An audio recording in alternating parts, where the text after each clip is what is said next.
تو اس بات کو سمجھیں، یہ اتنا کوئی سادہ معاملہ نہیں ہے، لوگ خوابوں کے اوپر پورا دین کھڑا کر کے بیٹھے ہوئے ہیں۔ اور یہ تو سورہ احقاف میں بھی آیا، نبی تم فرماؤ میں کوئی نیا رسول نہیں ہوں اور مجھے نہیں پتا کہ خود میرے ساتھ ہو تمہارے ساتھ کیا ہوگا۔ یہ اسی کانٹیکسٹ میں جو تم مجھ سے معجزات مانگتے ہو یا عذاب ڈیمانڈ کرتے ہو، یہ مجھے نہیں پتا، یہ اللہ کا ڈیسیژن ہے کہ کب کوئی معجزہ دکھانا ہے یا کب عذاب آنا ہے۔ رسولوں کا انکار کرنے کے عوض جو عذاب آتا تھا، عذاب استیصال۔ تو علم الغیب کے حوالے سے بہت زیادہ کنٹروورسی ہے مسلمانوں کے اندر۔ ایک طرف لوگ کیٹاگوریکل ڈینائی کر رہے ہوتے ہیں، دوسری طرف لوگ جو ہیں وہ ثابت کرتے ہوئے وہ اتنا آگے چلے جاتے ہیں۔ بخاری مسلم دونوں میں حدیث ہے، مسلم میں بڑی تفصیل کے ساتھ ہے۔ مسروق تابعی کہتے ہیں کہ میں حجرہ عائشہ کے ساتھ ٹیک لگا کے بیٹھا ہوتا ہوں، اما عائشہ حجرے میں اندر ہیں، پردے میں ظاہر ہے، وہ بڑا لاڈلا شاگرد تھا مسروق، اور ان کی کنیت تھی ابو عائشہ، انہوں نے اپنی بیٹی کا نام بھی عائشہ رکھا ہوا تھا۔ بخاری مسلم دونوں میں، صحیح مسلم میں تو تفصیل کے ساتھ ہے۔ حضرت عائشہ ایک دن تھوڑی فرینک ہوئی اور کہا بیٹا جو بھی 3 باتوں میں سے کوئی ایک بات بھی کہے نا تو وہ اللہ پر جھوٹ باندھنے والا ہے۔ اور پہلی بات یہ ایسی کی کہ پکڑ کے یعنی سمجھ لیں مسلمانوں کی اکثریت کا عقیدے اکھاڑ کے پرے پھینک دیا۔ میرا یوٹیوب پہ کلپ بھی ہے، سیدہ عائشہ کے 5 عقیدے۔ سیدہ عائشہ والے عقیدے آج امت میں بڑے کم لوگوں کے۔ انہوں نے کہا جو کوئی یہ کہے نا کہ نبی صلی اللہ علیہ وآلہ وسلم نے اللہ تعالیٰ کو دیکھا ہے تو اس نے اللہ پر جھوٹ باندھا ہے، لو جی کام بھی ختم۔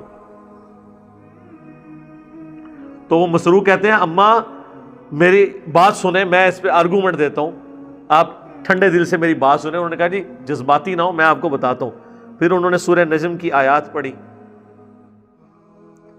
تو اما عائشہ نے کہا کہ میں اس امت میں پہلی ہوں جس نے ان آیات کے بارے میں اللہ کے نبی سے خود پوچھا تھا، تو آپ نے فرمایا یہ جبرائیل کے ساتھ میری ملاقات ہوئی ہے۔ لیکن آج تک نہ دیوبندیوں کو صبر آ رہا ہے، نہ بریلویوں کو صبر آ رہا ہے، نہ شیعہ کو صبر آ رہا ہے۔ اگر اہل حدیث ایسی بات کریں کہتے ہیں اہل حدیث گستاخ رسول ہے۔ پھر اما عائشہ بھی اہل حدیث تھی اور انہوں نے اپنی بات نہیں کی، اللہ کے نبی سے پوچھا ہے۔ احمد بریلوی صاحب سے جب ان احادیث کے بارے میں پوچھا گیا احکام شریعت میں تو انہوں نے کہا کہ سیدہ عائشہ جو ہے نا انہوں نے جو نفی کی ہے نا وہ ان آنکھوں سے دیکھنے کی ہے، دل کی آنکھوں سے دیکھا ہے۔ ہاں جی، اگر دل کی آنکھوں سے دیکھنا مراد وہ خواب میں دیکھنا ہے وہ ہم مانتے ہیں جامعہ ترمذی میں، لیکن وہ شب معراج کا کلیم کرتے ہیں۔ ہاں اللہ اور نبی کی ملاقات ہوئی ہے شب معراج، اور ملاقات کے لیے دیکھنا شرط نہیں ہوتا، ملاقات ہوئی ہے۔ کہتے ہیں جی اگر اللہ نے اپنے پاس بلایا تھا اور اپنی زیارت بھی نہیں کرائی تو پھر بلایا کیوں سی؟ سر قرآن نے بتا دیا کہ ہم نے اس لیے آپ کو سیر کروائی تاکہ اپنی قدرت کی نشانیاں دکھائیں۔ جنت دکھائی، سدرۃ المنتہا دکھایا، جہنم دکھا دی، پیغمبروں سے ملاقاتیں کروائیں، یہ تھوڑی چیزیں تھی؟ خام خواہ اپنی طرف سے۔ پھر انہوں نے کہا دوسری بات کہ جو شخص یہ کہے کہ اللہ کے نبی علیہ السلام نے کچھ دین کا حصہ بیان کر دیا کچھ چھپا لیا تو اس نے بھی اللہ پہ جھوٹ باندھا۔ پھر سورۃ المائدہ کی انہوں نے آیت تلاوت کی، یا ایھا الرسول بلغ ما انزل الیک من ربک، اے رسول پہنچا دیجئے جو اللہ نے وحی کیا ہے آپ کی طرف، اور اگر آپ نے نہ پہنچایا تو آپ نے رسالت کا حق نہ ادا کیا۔ یہ آیت پڑھ کے اما سیدھا استدلال ہی قرآن کی آیات سے کرتی تھی۔ انہوں نے کہا اللہ نے واضح فرما دیا ہے کہ اگر اللہ کے نبی نے پیغام نہیں پہنچایا تو رسالت کا حق نہیں ادا کیا، لہذا جو یہ کہتا ہے نا کہ حضور نے کوئی خاص بات خاص لوگوں کو بتائی باقی امت کو نہیں بتائی ہے تو یہ اللہ کے اوپر اور اللہ کے نبی پہ جھوٹ ہے، کیونکہ اللہ کے نبی دین بتا کے گئے ہیں۔ پوری تصوف کھڑی ہے اس کے اوپر۔ اما عائشہ نے وڈ کے پر ماری ہے صوفیت کہ جی وہ دین سینہ بہ سینہ چلتا ہے، کتابوں میں سارا دین نہیں ہوتا۔ جن کا دین کتابوں میں نہیں ہوتا وہ یہی کہتے ہیں، ہمارا تو سارا دین کتابوں میں ہے۔ اور اللہ کا شکر ہے اگر آپ کا دین کتابوں کو سپورٹیو بھی ہوتا تو ہم مان لیتے۔ آپ کتاب کے بالکل الٹ بتائیں اور سینہ بہ سینہ، میاں تو پھر ہم یہی کہیں گے نا آپ کو۔ ہم بزرگوں کی قبروں اور سینوں سے فیض لینے کے قائل ہیں. وہ اس قسم کے پھر فیض کو وہ تو کہانیاں ہی ہوں گی نا. اور تیسری بات اما عائشہ نے فرمائی کہ جو کوئی کہتا ہے نا کہ اللہ کے نبی غیب جان لیتے تھے، تو قرآن نے واضح کہا ہے کہ غیب کو اللہ کے سوا کوئی نہیں جانتا. لو جی، گل ہی ختم ہو گئی. وہ عطائی، مستقل بذات، غیر مستقل بذات، وہ کیٹاگوریکل انہوں نے ڈینائی کیا کہ بھئی غیب اگر اللہ کے نبی کو پتہ بھی ہے تو وہ غیبی خبریں ہیں، ان کا تو کوئی انکار نہیں کرتا. مسئلہ اس وقت ہے جب آپ کہتے ہیں کہ اللہ کے نبی علیہ السلام روزہ شریف میں جو ہے وہ پوری دنیا میں ہونے والے واقعات کو آبزرو کر رہے ہیں. بھئی اللہ کے نبی جب دنیا میں موجود تھے اس وقت نہیں تھے آبزرو کر رہے. بخاری اور مسلم دونوں میں حدیث ہے 70 صحابہ کو جب دھوکے سے شہید کیا گیا تو انہوں نے مرتے وقت کیا کہا کہ اے اللہ ہمارے نبی کو ہمارے حال کی خبر کر دینا. ہم نے ان کے دین کو نہیں چھوڑا اور ہم اس حال میں اپنے رب سے مل رہے ہیں کہ ہم اپنے رب سے راضی ہیں اس تکلیف کے باوجود کہ موت کے یعنی نزا کے عالم میں دیکھیں، اور ہمارا رب ہم سے راضی ہے. اور نبی علیہ السلام کہتے ہیں، بخاری کے الفاظ ہیں، مجھے ابھی ابھی جبرائیل نے خبر دی ہے کہ تمہارے ساتھیوں کو دھوکے سے شہید کر دیا گیا. اور انہوں نے مرتے وقت یہ کہا، انہوں نے یہ بھی نہیں کہا یا رسول اللہ آپ ہمیں دیکھ لیں. اس حدیث کے بارے میں جو بخاری میں بھی ہے مسلم میں بھی، دعا صرف اللہ ہی سے، میرے ریسرچ پیپر میں نے ڈالی ہے. میں نے کہا یہ ایک حدیث بخاری و مسلم دونوں میں ہے اور 3 عقیدے کلیئر کرتی ہے. نمبر 1 عقیدہ ہے علم الغیب، کہ صحابہ کا یہ عقیدہ تھا کہ اللہ خبر کرے گا تو پتہ چلے گا ورنہ نہیں. نمبر 2 حاضر و ناظر، وہ اللہ کے نبی کو حاضر و ناظر نہیں مانتے تھے جو یہ کہتے ہیں کہ حضور مدینہ شریف میں ہوتے ہوئے ہمیں دیکھ رہے ہیں. ابھی اللہ کے نبی جب قبر سے باہر مدینہ شریف میں بیٹھے ہوئے تھے نا اس وقت بھی نہیں دیکھ رہے تھے، ورنہ تو کہتے ہیں اللہ کے نبی آپ دیکھ لیں. اور تیسرا استعانت، انہوں نے اللہ کے نبی کو مدد کے لیے نہیں پکارا، نہ فرشتے کو پکارا کہ اے اللہ تو ہمارے نبی کو ہمارے حال کی خبر کر دے. اور کس طرح آپ کو سمجھائیں کھول کھول کر. تو نہ میں غیب جان لیتا ہوں، ولا اقول لکم انی ملک، اور نہ میں کہتا ہوں میں کوئی فرشتہ ہوں. اب جو لوگ زبردستی تلے ہوئے ہیں کہ اللہ کے نبی علیہ السلام کو نور ثابت کریں اسپیشی کے طور پہ، تو ان کے لیے لمحہ فکری ہے. یہ تو نفی ہو رہی ہے کہ میں فرشتہ نہیں ہوں، انسان ہوں. ہماری طرح کا نہیں، مرتبے کی بات نہیں ہو رہی، اسپیشی کی بات ہو رہی ہے. اسپیشیز میں سے ایک اسپیشی انسان ہے، ایک جن ہے، ایک فرشتے ہیں، اس طرح پھر اور. قرآن حکیم میں اللہ تعالیٰ نے سورۃ الرحمن میں، سورۃ الحجر میں اور کئی جگہ فرمایا کہ اللہ تعالیٰ نے انسان کو مٹی سے اور جنوں کو آگ سے پیدا کیا. صحیح مسلم میں حدیث ہے کہ اللہ تعالیٰ نے انسان کو مٹی سے، جنوں کو آگ کی لپٹ سے اور فرشتوں کو نور سے پیدا کیا. تو نبی علیہ السلام ایز اے اسپیشی مٹی سے پیدا ہوئے ہیں. ہاں آپ نور ہدایت ہیں، وہ تو صحابہ، اہل بیت، احادیث کی کتابیں، قرآن، یہ سب نور ہیں ان معنوں میں. انا ارسلناک شاہدا ومبشرا ونذیرا وداعیا الی اللہ باذنہ وسراجا منیرا. آپ ایسے سورج ہیں جو چمکا دینے والے ہیں. لیکن اسپیشی قل انما انا بشر مثلکم، انسان ہونے میں تمہاری طرح کا ایک انسان ہوں، مرتبے کی بات نہیں.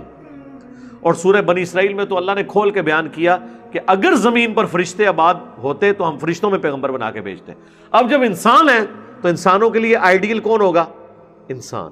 ورنہ اللہ کے نبی علیہ السلام ہمارے لیے آئیڈیل کیسے ہوتے؟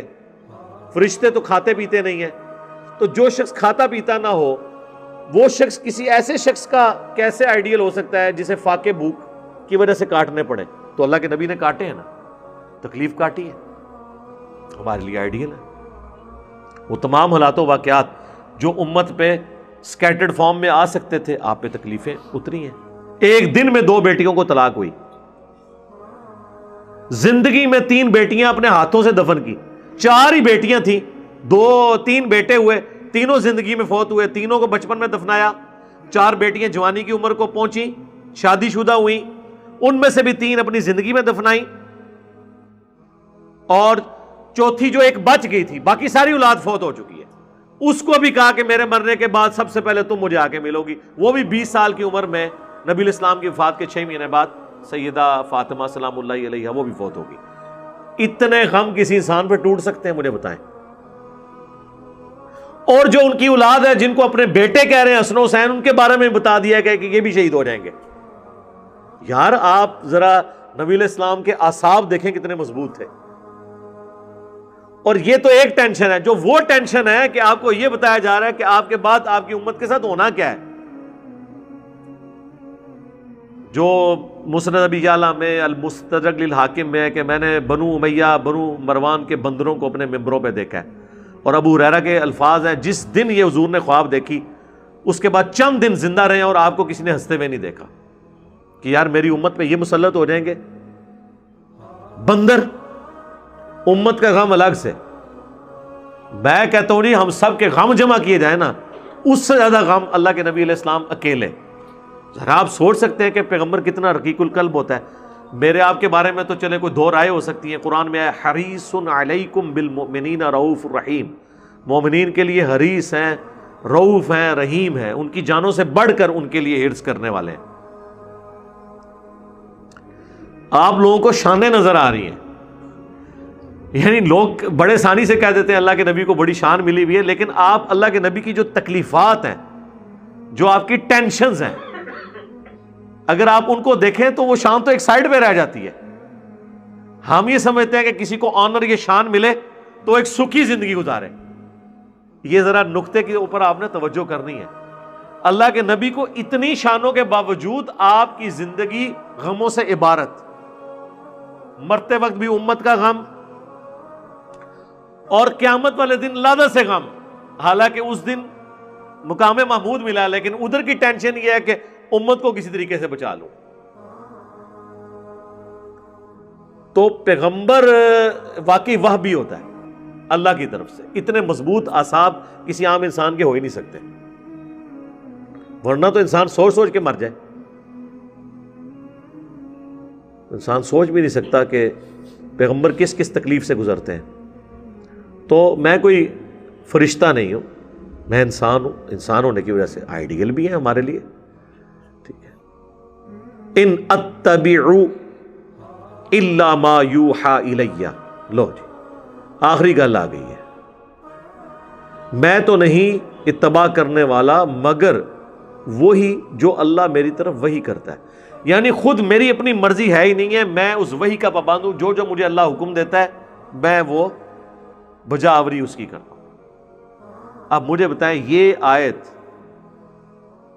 کوئی شخص پبلکلی مسلمانوں میں سنا سکتا ہے، ہندوؤں میں سنا سکتا ہے، کرسچنز میں سنا سکتا ہے، کوئی ڈر نہیں ہے. مسلمان کے آگے آپ یہ آیت پڑھ کے اس کا ترجمہ نہیں کر سکتے. اور اسی کا جوڑا ہے یہ، چونکہ سورۃ الانعام اور سورۃ الاعراف جوڑا ہے قرآن میں نا، یہ بالکل مکی دور کی آخری صورتیں ہیں. چونکہ سورۃ الاعراف جوڑا ہے، جوڑوں میں خصوصیت یہ ہوتی ہے کہ ایک طرح کی جو کریٹیکل آیات ہیں وہ تھوڑے سے الفاظ کے فرق کے ساتھ نا دوسرے جوڑے میں ریپیٹ ہو جاتی ہیں. سورۃ البقرہ کی کئی آیات سورہ آل عمران میں ریپیٹ ہوئی ہیں لیکن مختلف انداز میں، مضمون وہی ہوتا ہے. اب اس کا جو چونکہ جوڑا سورۃ الاعراف ہے تو سورۃ الاعراف میں جو آیت نمبر ہے 188، سرکار وہ متقاضی ہے کہ اس کا جوڑا یہیں پہ بیان کر دیں. اس کے بارے میں تو میں نے کہا تھا نا قرآن کی سب سے سخت ترین آیت ہی ہے، قُل لَا أَمْلِكُ لِنَفْسِي نَفْعًا وَلَا ضَرًّا. اے نبی تم فرماؤ میں تو اپنی جان کے لیے بھی نہ کسی نفع کا مالک ہوں نہ کسی نقصان کا. اب مجھے بتائیں اگر اللہ کے نبی علیہ السلام اپنی جان کے نفع اور نقصان کے مالک نہیں ہیں تو شیخ عبد القادر جیلانی اور باقی لوگوں کے بارے میں کلیم کرنا کہ وہ کسی کو نفع نقصان دے سکتے ہیں، تو پھر ہم حق بجانے میں نا یہ کہنے میں کہ باب شاہی کوئی نہیں. الا ما شاء اللہ، مگر جو اللہ چاہے. وَلَوْ كُنْتُ أَعْلَمُ الْغَيْبِ، اور اگر میں خود سے غیب جان لیتا. لَاسْتَكْثَرْتُ مِنَ الْخَيْرِ، یہ اگلا ورژن آ گیا. سورۃ الانعام میں تو بات اللہ تعالیٰ نے کی، اس میں اور کھول دی کہ اے نبی تم فرماؤ اگر میں غیب خود جان لیتا تو میں خیر کثیر جمع کر لیتا. وَمَا مَسَّنِيَ السُّوءُ، اور مجھے کبھی کوئی تکلیف نہ پہنچتی. دنیا میں کوئی شخص غیب جان لینا وہ آنے والی تکلیف سے بچ سکتا ہے، ایٹ لیسٹ جو سرکمسٹانسز سے ریلیٹڈ ہے وہ پلان کر سکتا ہے. لیکن اللہ کے نبی کو کہا جا رہا ہے کہ آپ فرمائیں اگر میں غیب جان لیتا تو میں خیر کثیر جمع کر لیتا. ظاہر ہے کہ دنیا کا ہر خزانہ پتہ چل جاتا. اگر اللہ کے نبی خود غیب جان لیتے ہوتے تو یہ تیل جو 100 سال پہلے عرب کی سرزمین میں نکلا ہے تو اللہ کے نبی پہلے ہی بتا دیتے تیل نیچے سے نکلا ہے. لیکن اللہ نے اس کو مخفی رکھا ہے. اللہ کے نبی پہ بھی اور شکر ہے بزرگان دین ہی چونی دریافت ہوا. نہیں تو انہوں نے کہنا سی بزرگوں نے تیل دریافت کر لیا. وہ ایک سائنٹیفک ایفرٹ ہے جس نے رپورٹ کی, وہ بھی حادثاتی طور پہ. سر ایڈون جو ہے وہ امریکہ میں پنسلوینیا سے گزر رہے تھے تو وہاں پہ کچھ اللہ نے دکھانا تھا تو وہ ایک تیل کا جو ہے نا وہ تھوڑا سا کنواں, وہ پہ شروع میں تو یہی ہوا نا جہاں پہ تیل اوپر تھا. ویسے تو تیل کا کنواں آپ کو پتا ہے تقریباً 10 کلومیٹر نیچے ہوتا ہے تیل. 10 کلومیٹر پانی کے لیے تو نہیں کوئی نیچے جائے گا. پانی کے لیے تو آپ 1 کلومیٹر بھی نہیں نیچے جائیں گے. 200-250 فٹ. پاکستان میں سب سے نیچے جو واٹر ٹیبل ہے اس وقت وہ کوئٹہ میں ہے, وہ بھی 500 سے 600 فٹ ہے. پاکستان میں کوئی علاقہ ایسا نہیں کہ 1000 فٹ سے پہلے پانی نہ نکل آتا ہو. ایون آپ گلگت میں پہاڑوں کے اوپر بھی کھودے, وہاں واٹر ٹیبل پہاڑوں میں اتنا پانی موجود ہے چشموں کا, وہی نہیں ختم ہوتا. تو 1000 فٹ سے بھی نیچے کوئی نہیں جاتا. تو میرے بھائی 1000 فٹ کم از کم 3500 فٹ ہو تو 1 کلومیٹر بنتا ہے. اور 10 کلومیٹر کس نے جانا ہے نیچے؟ اس زمانے میں تو کوئی اس طرح کے انسٹرومنٹ بھی نہیں تھے. لیکن وہ پہلا کنواں جو ہے پنسلوینیا میں 1853 میں, وہ کنواں ابھی تک انہوں نے سیو کر کے رکھا ہوا ہے. اس کے اوپر وہ عمارت اور وہ تصویریں ہم نے کئی دفعہ اپنی ویڈیوز میں لگائی ہیں. اللہ نے دکھا دیا. تو اللہ تعالیٰ فرما رہا ہے کہ مجھے کوئی تکلیف نہ آتی ہے نبی تم فرماؤ اگر میں غیب جان لیتا. تو ظاہر ہے آپ علیہ السلام مستقبل کو فورسی کر سکتے تھے. مثلا آپ دنیا میں سمجھ لیں اگر بے نظیر بھٹو کو یہ پتہ چل جاتا کہ پنڈی جلسے کے بعد مجھے ٹارگٹ کے طور پر کل کر دیا جائے گا ایک سنیپر کے ذریعے, تو اس دن تو اس نے مطلب وہ تو گاڑی سے باہر نکالا ہے نا اسے, اس نے گھر سے باہر نہیں تھا نکلنا. ظاہر ہے کہ اس ڈیٹ کو اتنے بجے تمہیں قتل کیا جائے گا وہاں پر, اور ظاہر ہے جب وہ ڈیٹ گزر جائے گی تو خطرہ ٹل جائے گا. پلان سارا چوپٹ, جس طرح اللہ تعالیٰ پیغمبروں کے ساتھ کرتا ہے جب بچانا ہوتا ہے. جس طرح کہ نبی علیہ السلام ہجرت والی رات اللہ تعالیٰ نے اونگ طاری کر دی ان کافروں پہ. نبی علیہ السلام نکل گئے, بہت صبح ہوئی تو وہ جاگے تو دیکھا حضرت علی بستر پہ لیٹے ہوئے, ترا نکل گیا. انہوں نے ایک کیا ہے بھئی اللہ نے بچا لیا. تو اے نبی مجھے فرما دو کوئی تکلیف نہ آتی. تو غزوہ احد میں آئی ہے نا تکلیف. اگر اللہ کے نبی علیہ السلام کو یہ پتا ہوتا کہ اس لیول کی تکلیف اس طرح آنی ہے, اشارہ تو آپ کو خواب میں مل گیا تھا. صحیح بخاری میں آپ نے دیکھا کہ میرے سامنے گائے ذبح ہو رہی ہے, تو حضور علیہ السلام نے کہا کہ میں نے اس سے فورسی کر لی کہ مسلمانوں کو تکلیف پہنچے گی اس میں. تو زیادہ کیا سوچا ہوگا کہ کچھ ہمارے بھی شہید ہوں گے, کچھ ان کے مر جائیں گے. اللہ کے نبی نے یہ سوچا ہی نہیں تھا کہ مدینے کا کوئی گھر نہیں بچے گا جس میں سے کسی انصاری کی لاش نہ اس گھر میں گئی ہو. 70 سے زیادہ لوگ صحابہ شہید ہو گئے اور فتح شکست میں بدل گئی چند لوگوں کی نافرمانی کرنے کے سبب. اور اپنے بارے میں تو اللہ کے نبی نے سوچا بھی نہیں ہوگا کہ میرے بھی 4 دانت شہید ہونے ہیں.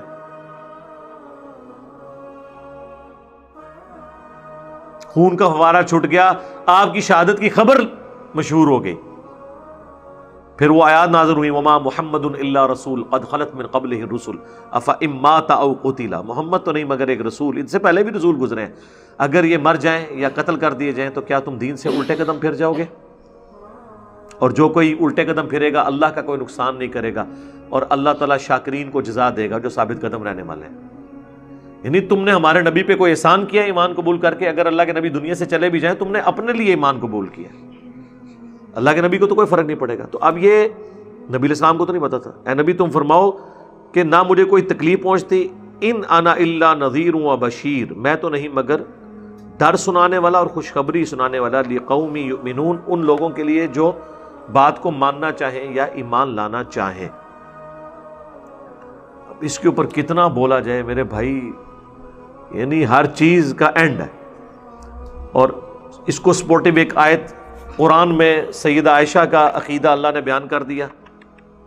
سورہ التحریم کے سٹارٹ میں پارہ نمبر 28 میں امت کو بتا دیا کہ یہ عقیدہ ہونا چاہیے.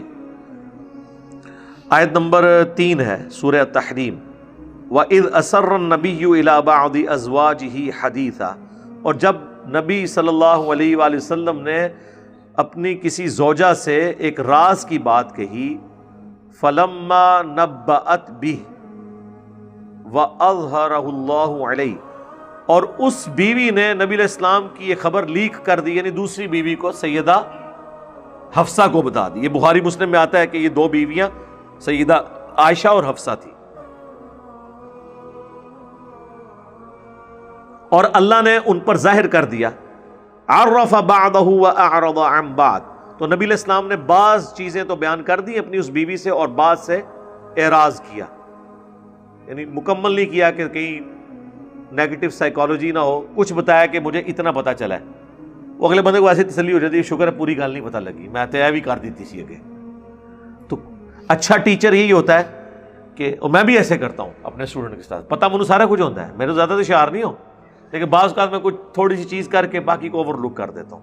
اچھا ٹیچر اسی طریقے سے آپ کا بیہیویئر اپنے بیوی بچوں کے ساتھ بھی ہونا چاہیے، یہ نہیں کہ ایک وہ کہنا میں تینوں پھر پچھلی بھی ساری گناواں گا، خدا آدھا نہ ہے، سلوشن اینڈ پہ آئیں، اس میں بھی آپ کچھ چیز کریں، کچھ اوور لک کر دیں، یہ نبیوں کی سنت ہے۔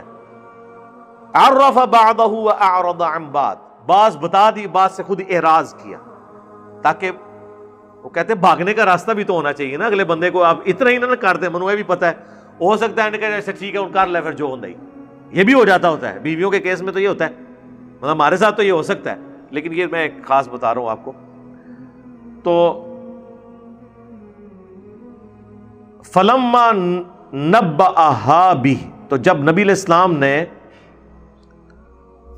ان کو خبر دی اس کے بارے میں کہ دیکھو بھئی یہ ہوا، قالت من انبأک ھذا، اب بیوی تھی، ویسے تو اس طریقے سے بات کرنا تو شان رسالت کے ادب کے خلاف ہے کہ اللہ کے نبی کہیں کہ تم نے یہ میری بات لیک کی ہے، ہمیں کوئی کہے تو ہم یہ تو نہیں آگے سے کہیں گے تو ہم کنے دسیا ہے، پتہ اللہ کے نبی ہے، وہی نازل ہوئی ہوگی، لیکن ہماری اس میں کتنی لرننگ ہوگی کہ جب اللہ کے نبی سے پوچھا کہ آپ کو کس نے بتایا، اب تو ہونا چاہیے تھا آپ کہتے میں عالم الغیب ہوں، ان والے عقیدے سے ما کان و ما یکون کا علم اللہ نے مجھے دے دیا ہے، اللہ کی اطاعت سے مجھے پہلے ہی پتہ چل جاتا ہے۔ قال نبانی العلیم الخبیر، تو نبی نے فرمایا مجھے خبر دی ہے علم والے نے اور خبر رکھنے والے نے، مجھے اس نے خبر دی ہے، اللہ کے نبی نے یہ نہیں اور اما عائشہ کا بھی عقیدہ کلیئر ہو گیا، انہوں نے یہ نہیں سمجھا کہ اللہ کے نبی سب کچھ جان لیا کرتے تھے۔ پھر جو 3 اصحاب کی توبہ کا واقعہ ہے جو بخاری مسلم دونوں میں آیا غزوہ تبوک کے موقع پر، وہاں پہ بھی آپ دیکھ لیں وہ صحابی کہتے ہیں کہ کعب بن مالک،